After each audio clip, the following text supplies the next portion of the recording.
Okay, Felix Low Foam Forge again, and this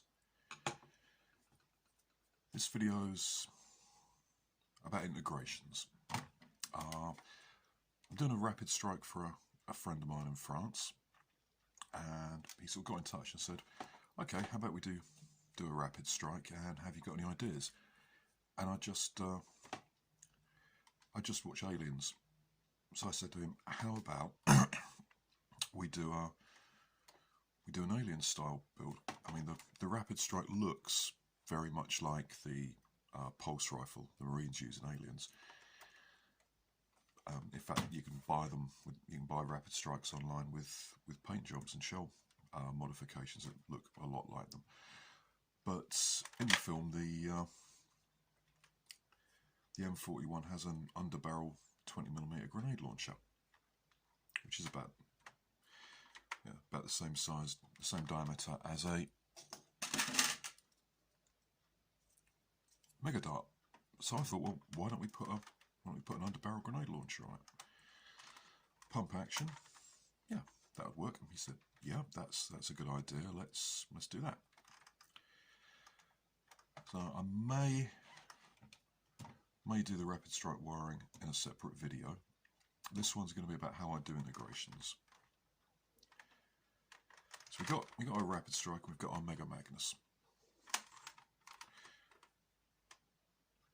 If I just put it there, which is what I was first thinking, we've got this, the front part of the Magnus protruding out in front of the rapid strike. It doesn't look very good,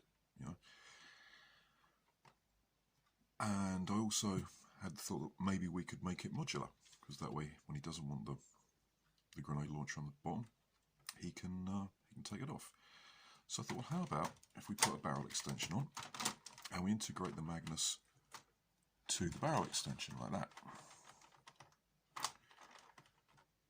Yeah, that should work. It'll have to be right about there. I'll have to ensure that it will clear the rapid strike when this rotates like that to come off or be put back on.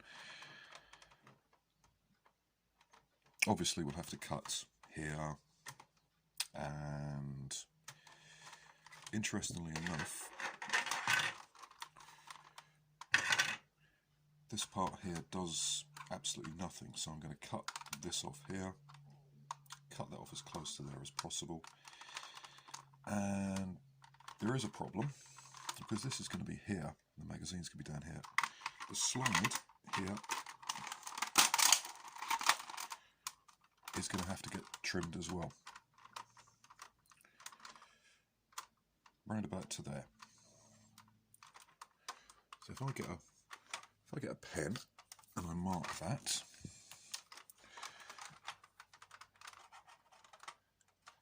that's where I'm going to have to cut that. That's pretty much where I'm going to have to cut that. Now that, of course, means that the plunger tube from here onwards is going to be exposed, so I shall have to, fortunately, these parts here, if you can see those clear the plunger tube, so I shall probably put some plastic card over there, cover up the spring and the back of the plunger.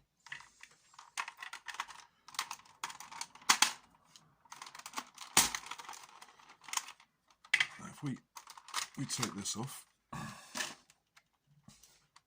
it's got a nice simple self-contained mechanism. I'm going to leave all this alone. I'm not putting a bigger spring in because that would stress the whole assembly. It's nicely self-contained, it'll be easy to do. But to fit it, I mean, there's several ways you can do this. You can use glue, you can use putty. Mark that because that's getting taken off. What I'm going to do, however, because I don't trust glue, if you stick something to something, you need more than glue, in my opinion. So what I'm going to do is I'm going to put, there's a space in here, so what I'm going to do is put a couple of bolts in. I'm not going to need that, so I shall put another bolt in there maybe, and fit the bolts right about there. That'll give us enough clearance. So I have some bolts running down here. This will leave a gap. That will have to be covered up with plastic card or some other material, and then the whole thing will get painted. So this is going to be a long video, so I'm going to go away and do the cutting, and we shall see what happens. Okay, I've done the initial cutting, and as you can see, that fits on quite nicely. I mean, it's going to be a bulky blaster, but that's the thing with all integrations. If I put an 18 round mag in there, the slide's been cut back, I can pull that all the way back there, primed, plenty of space. Back, pull the trigger, that works. Doesn't interfere with the functioning of this. And if I take that off, the best bit is this. Oops. Take that out as well. It comes right off. Put it on. Clears it nicely. Now obviously there'll be some bolts in here and some material covering this joint. This is just to hold it while I'm working out what goes where. Looks pretty good. Now unfortunately the Mecha Magnus isn't slam fast, so I've got to leave the trigger on. But that's okay. That'll provide a pretty good hand grip. So the next step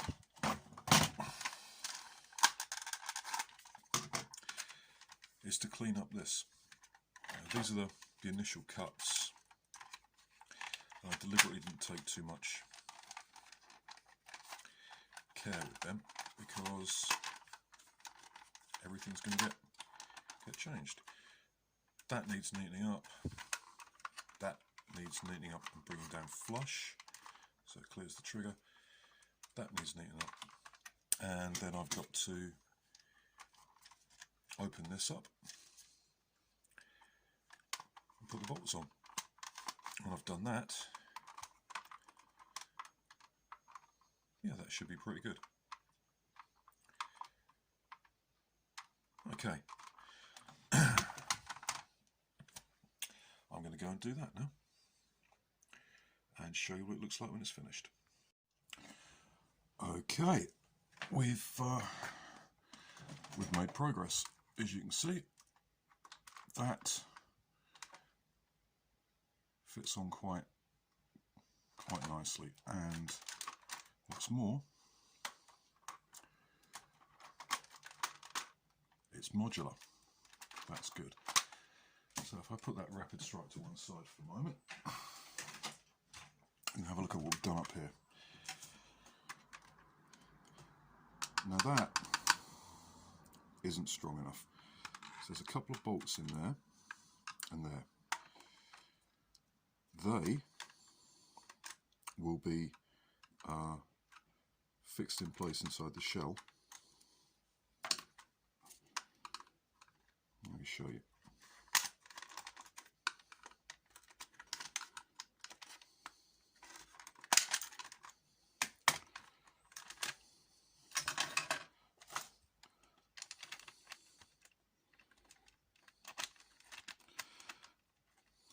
Up here, there'll be another bolt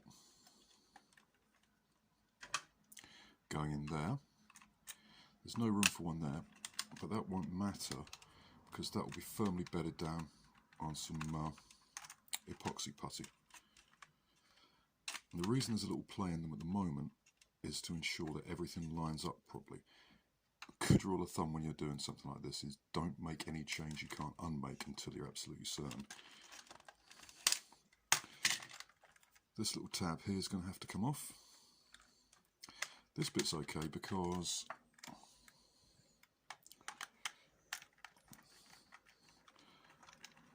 when the whole thing's stripped back down for painting,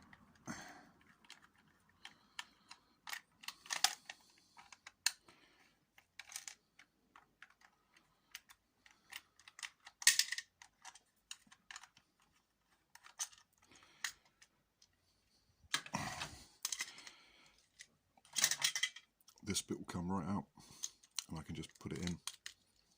I'm going to leave that orange. So you see here,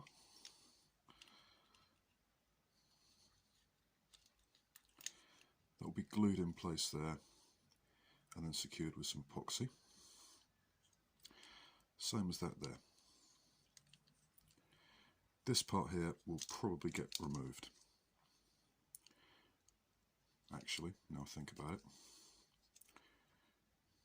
No, because I can put that on first, and then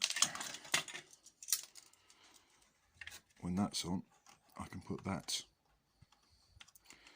straight in like that.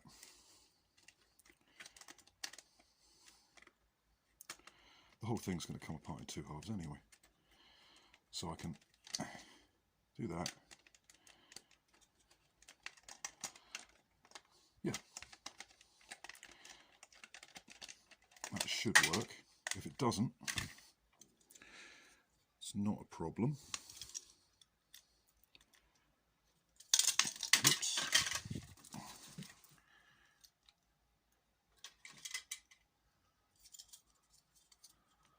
Because the whole thing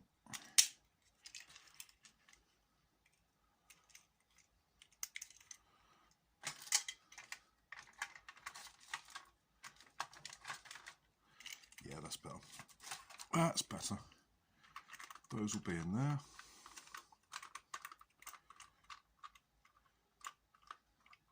Got to get the right distance for that. So let's put this back in. Now,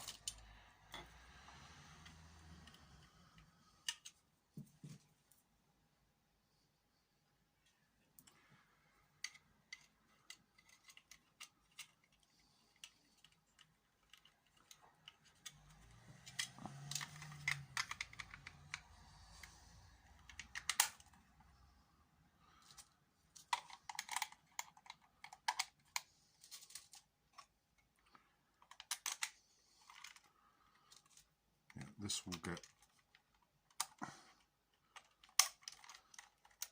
glued in there, putted down, and then that will go in there.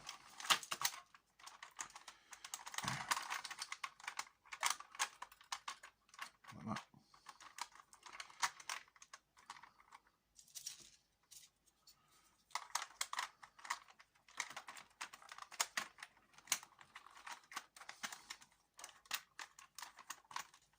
And then, when all that's glued in, what I've got to do is make sure that it ends up there. I want a little bit of clearance. So I have to put some spacers in and make sure everything fits. This gap here is going to get filled and the sides are going to get covered up. So it's a seamless joint. That's the next step. And having smoothed off all the cuts,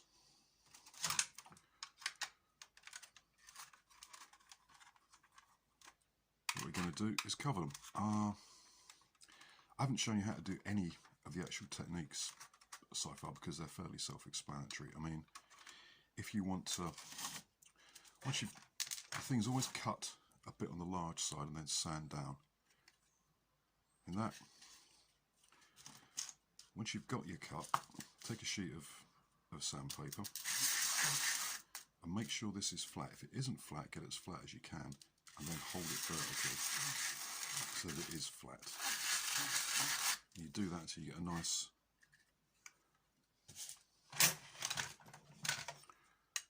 level and even finish. So I've done that with all of these.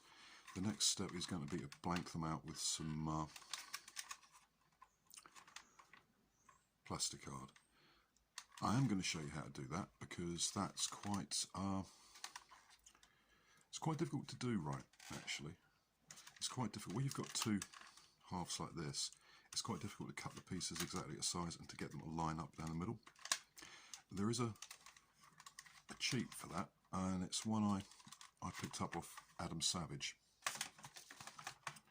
Funny enough, when he was building a spaceship out of plastic card. So I'm going to show you how to do that next. Well, I had a change of plan. This bit here from the barrel attachment was going to make it impossible to take, well, it's going to make it impossible to split the shell. That would have been on there, and I wouldn't have been able to get this apart to paint it. So I've changed my mind. What I'm doing now is I'm putting a bolt on each side there. Get that nicely lined up so it's straight. I'm going to pack these bits here with Milliput.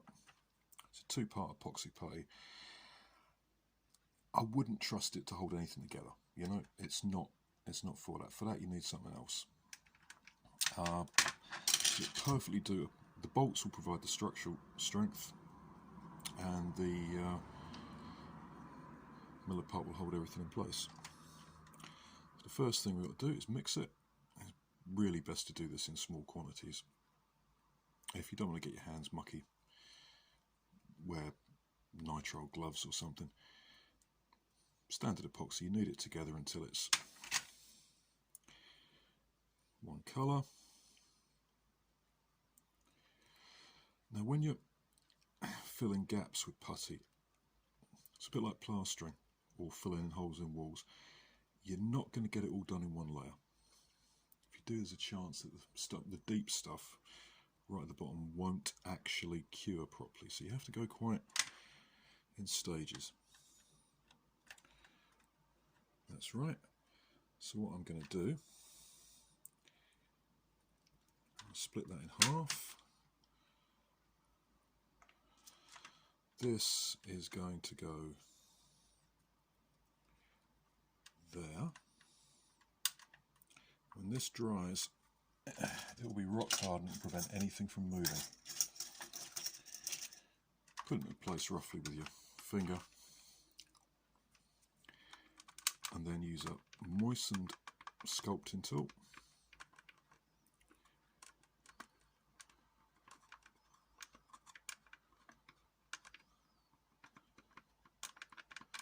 To smooth it in place. This will all be filled in, as I said earlier, so it doesn't matter that that looks a bit rough.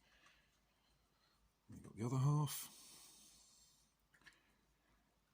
and we put that in there.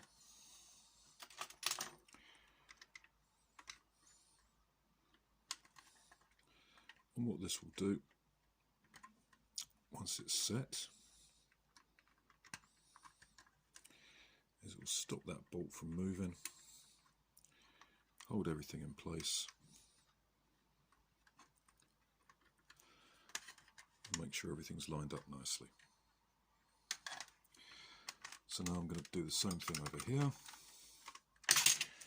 So, equal parts, that's too much.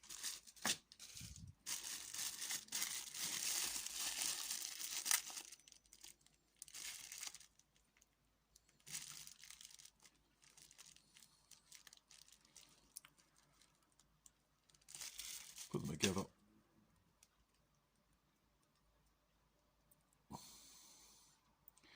Knead them, squish them out, fold them. It's the quickest way I've found to be able to actually get them mixed together quickly and evenly. And it doesn't make nearly as much of a mess on your fingers. There you go. Same procedure here.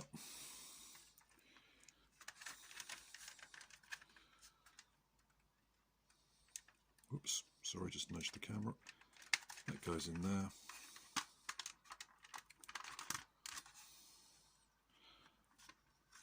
And that goes on there.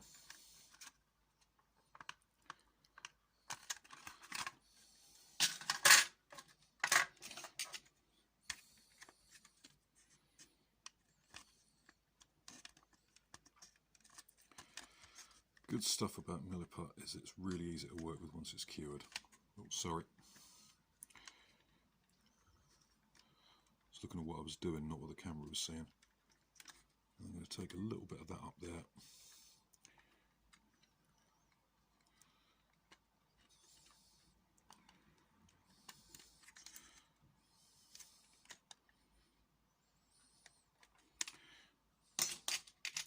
Take some of that. Put it over that to stop that from moving. I'll do the same on the screw there as well.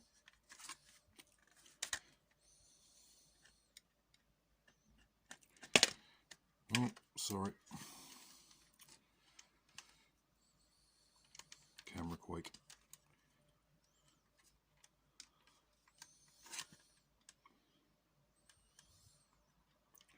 Just make sure you cover all the screw up.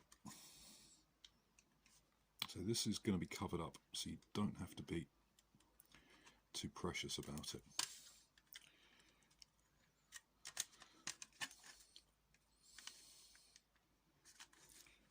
There. That's straight. Now when that sets, it's probably best to leave it overnight. It says, oh, it becomes rock hard in 3 or 4 hours. Well, that's good because it gives me some time to adjust the fit. So if I put this back on here, and I then put the other half on, we can see how things line up.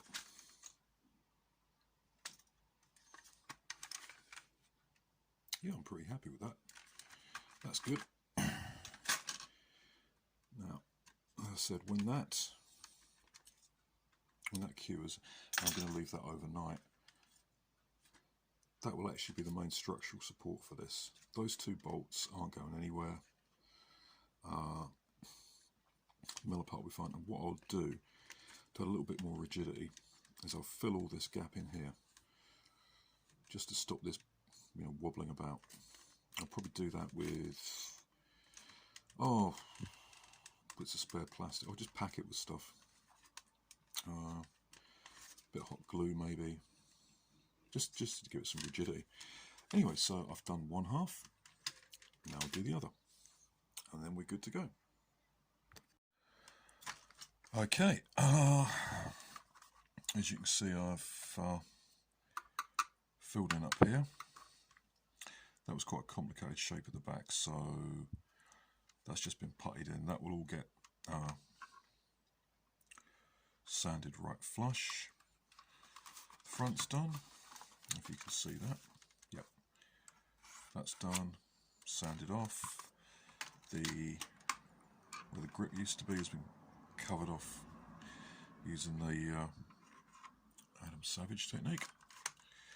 One of the nice things about this, I don't know if you can see this, but up here, where this little detail goes on the grip, because I've cut roughly and then filed into shape, this actually follows that, which is a nice sort of finish, and the same there.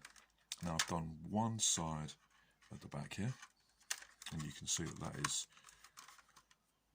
very, very, very smooth and flush with the original moulding. And this is still in its original roughly masked out shape. So what I'm going to do now is show you how to do that. Take a knife and you just very gently cut off to your almost flush. Small cuts, don't want to take a lot off because you might pull the whole thing off. don't do what I'm doing, always cut away from yourself.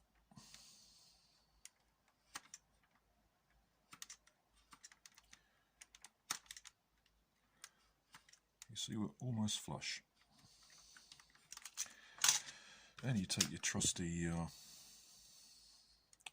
needle file. I like diamond files because they'll actually cut in any direction they go in, and then you just file down.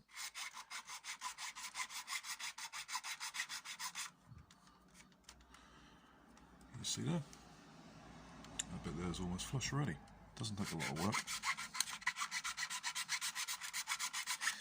And you file down until you're actually filing the original plastic. When you do that, you know you've got a nice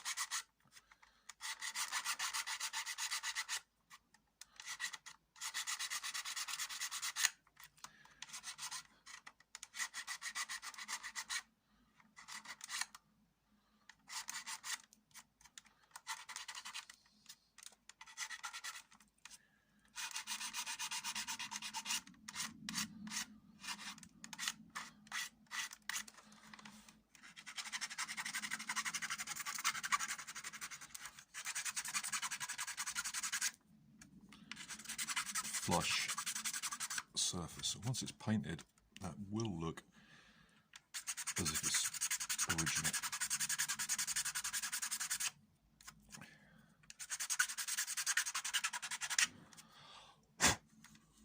And there's just this little bit here where there's this complicated little shape there. If I tried to cut that by hand, I'd get it wrong. This way, as you can see on this side, comes out rather well. So I'm just going to do that.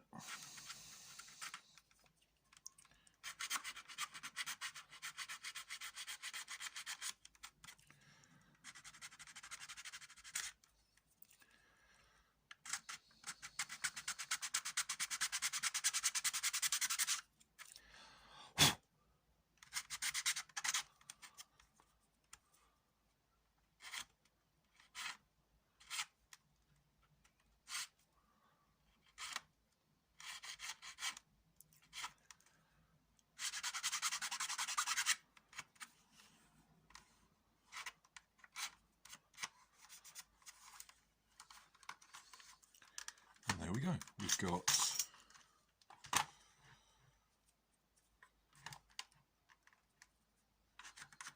perfect finish. This just needs a little roughing up ready for painting. That needs filing when it's dry. And then it's painting preparation. And this video has gone on far too long already, so painting preparation will be a separate video. I'll do the rapid strike at the same time.